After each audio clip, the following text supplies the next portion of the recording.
My name is Marielle Maxwell, and I never imagined that I would experience something that would change the way I see life, faith, and the world itself. I had always been a believer, but if I'm being honest, my faith had become routine. I prayed. I went to church. I tried to be a good person, but I never truly grasped the depth of what it meant to walk closely with God. My life was normal, predictable even. I had a stable job as a school administrator in Philadelphia, a comfortable routine, and no reason to expect that my world would be shaken to its very core. That was until the night everything changed. It was a late evening in October, and I was driving home from Pittsburgh after visiting my sister for the weekend. The trip had been wonderful, full of laughter and memories, but by the time I got in my car, I was exhausted. I had already stopped 3 times for coffee, trying to keep my eyes open, but fatigue was creeping in faster than I could fight it. I told myself I just needed to push through the last 40 minutes of my drive, and then I'd be home, safe in my bed. I had done long drives before. I could handle this one. The road stretched out before me, dark and quiet, the hum of my car's engine lulling me into a haze. My eyes were heavy, my blinks lasting longer than they should. In the back of my mind, a small voice whispered that I should pull over, that I was too tired to drive safely, but I ignored it. I convinced myself I would be fine. Just a little further, just a few more exits, and I'd be there. Then, everything changed in an instant. One moment, I was gripping the steering wheel, my eyelids fluttering against the weight of exhaustion. The next, I was hurtling forward, my body thrown violently against the seatbelt as my car veered off the road. A sharp, sickening jolt shot through my spine as metal crunched, glass shattered, and the world flipped upside down. The sound of impact was deafening, a terrifying mix of screeching tires and the violent twisting of steel. I felt myself being tossed like a rag doll, the force of the crash stealing the breath from my lungs. And then nothing. Silence. Stillness. Everything went black. When I opened my eyes, I was somewhere else entirely. I wasn't in my car anymore. I wasn't on the side of the road, waiting for paramedics to find me. I wasn't even sure if I was in my body anymore. All I knew was that I was standing in a place that felt more real than anything I had ever known. The first thing I noticed was the light. It wasn't like the light of the sun or a lamp. It was alive. It radiated warmth, love, peace. It wasn't just around me. It was inside me, filling me completely. I felt weightless, free, as if every burden I had ever carried had been lifted in an instant. There was no pain, no fear, no confusion, only a deep, overwhelming sense of belonging. I looked down at myself, expecting to see the bruised and broken body that had been inside the car just moments ago. But I wasn't hurt. I wasn't wearing my jeans and sweater anymore either. Instead, I was clothed in something that I can only describe as pure light, a robe so white and radiant it seemed to glow from within. It was as if I had stepped out of my old life and into a version of myself that had always existed but had been hidden beneath the weight of the world. Then I heard my name, Marielle. It wasn't just a voice. It was a presence, a voice that carried infinite love and authority, a voice that wasn't just heard with my ears but felt in the deepest part of my being. I turned, and there he was, Jesus. No words can do justice to what it felt like to be in his presence.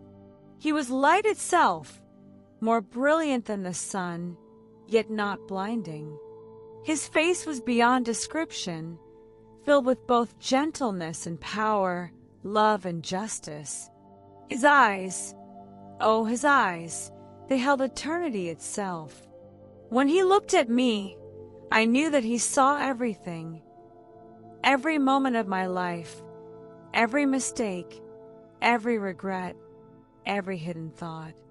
And yet, in his gaze, there was no condemnation, only love so overwhelming it made me fall to my knees. Tears streamed down my face as I whispered, "Lord, am I dead?" He smiled, and in that smile was peace beyond understanding. He reached out his hand, lifting me gently to my feet. "My child, there are things you need to see," he said. The moment he spoke those words, the world around us shifted. In an instant, I was no longer standing in the light.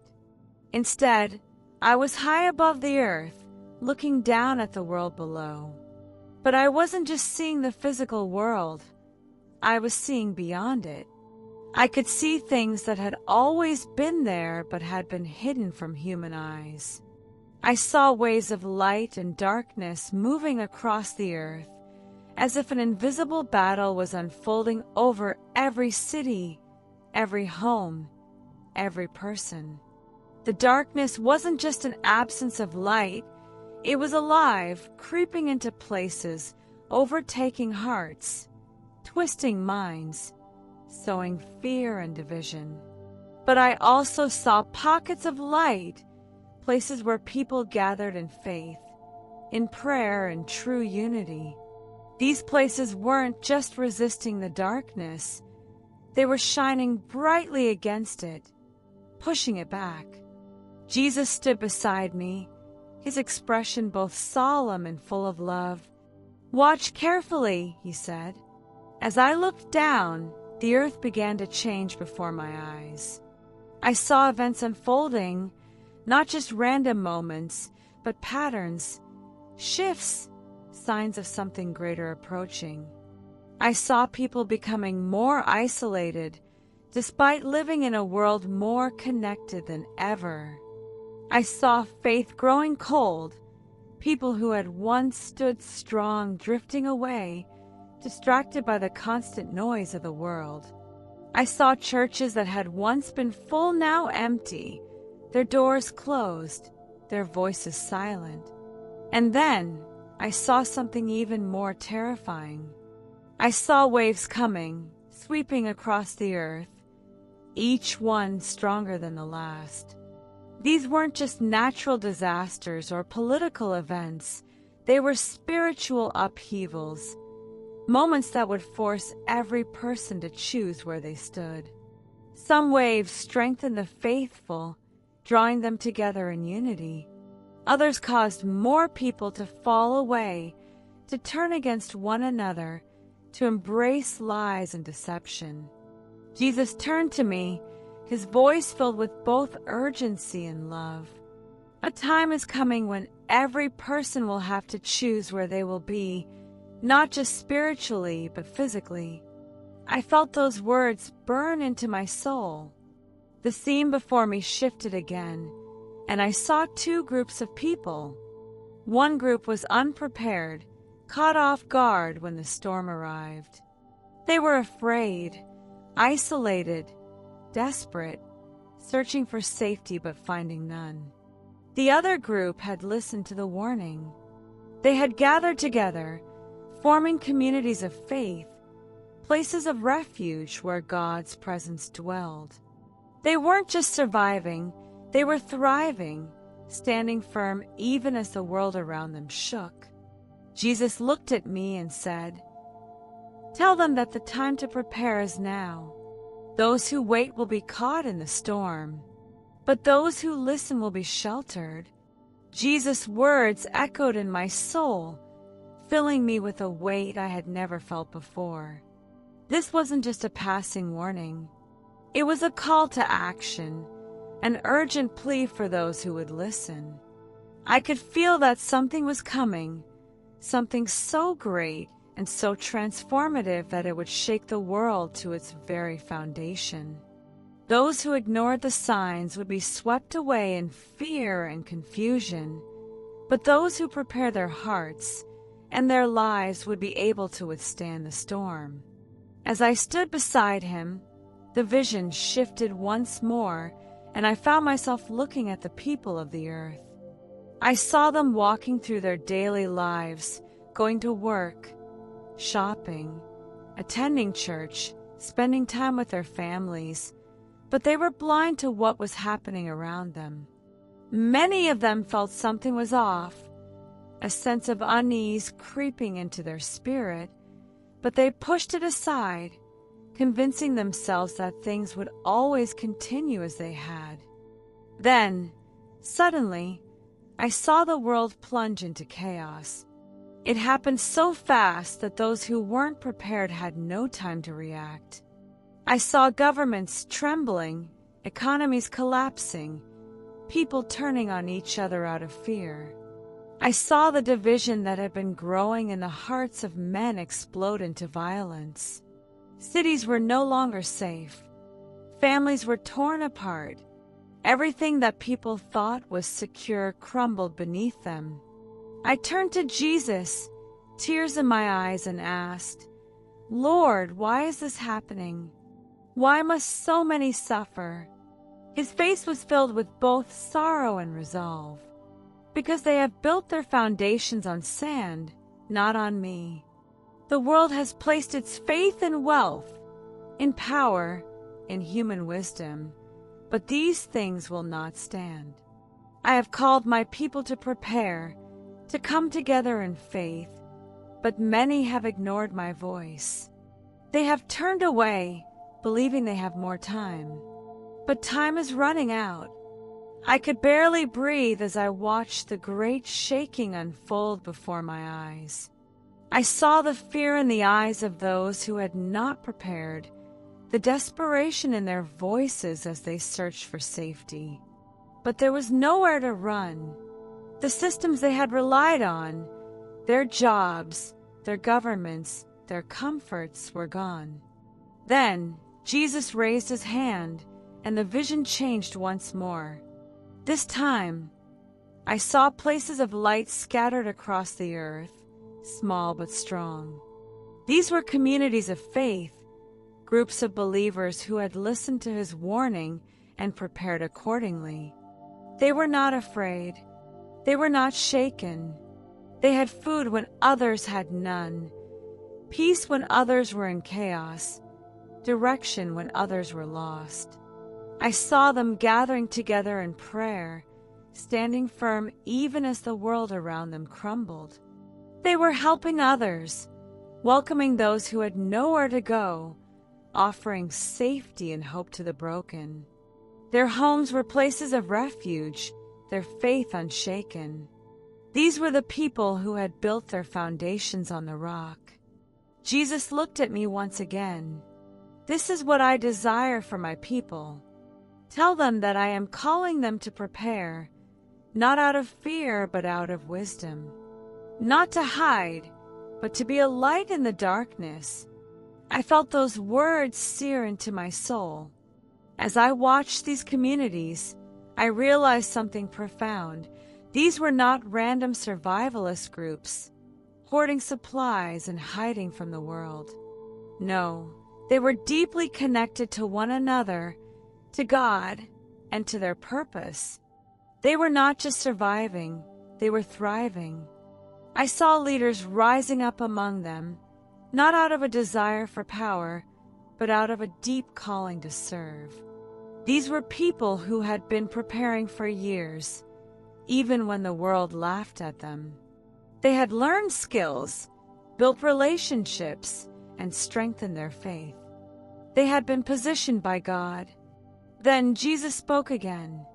"Many will try to build communities out of fear, but only those built on love will stand.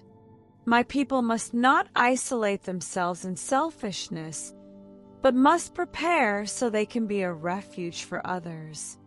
Those who store up only for themselves will find their supplies will not last. But those who trust in me, who give freely, will find their provision never runs dry.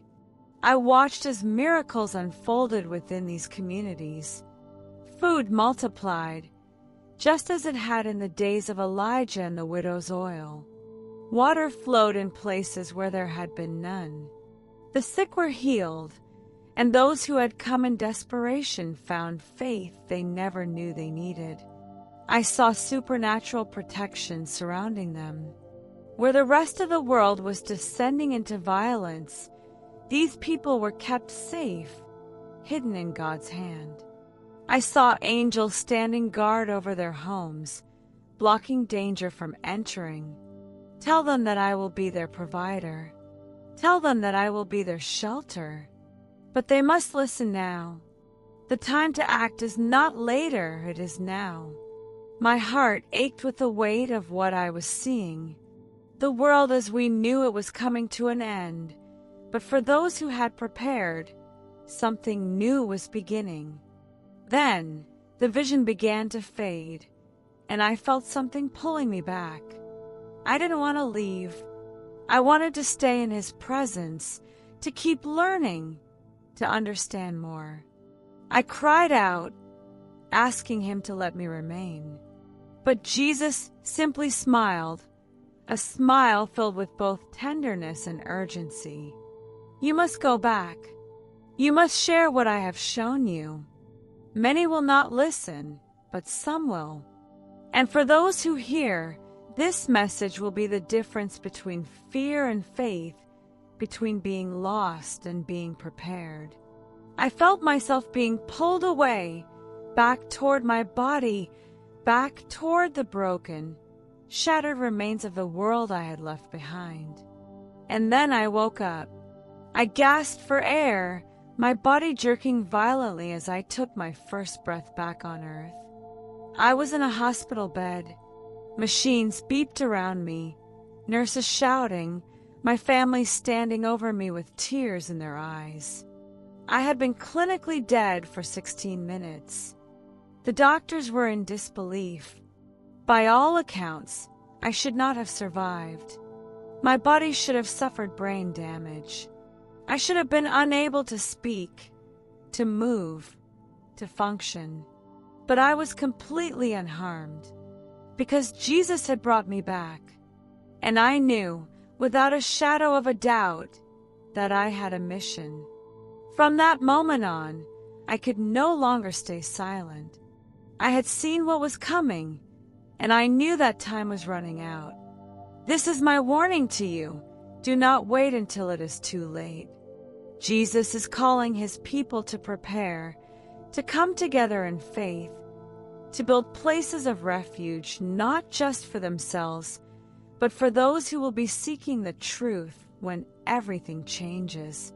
The world will tell you that you have plenty of time, that everything will always remain as it is. Do not believe that lie. The time to prepare is now. I do not know exactly when everything will change, but I know this, the time is near. Jesus is calling His people back to Him. Those who listen will find peace in the storm. Those who ignore the warning will be caught unprepared. So I ask you, where will you be when everything changes? Because the choice is yours, and the time to choose is now.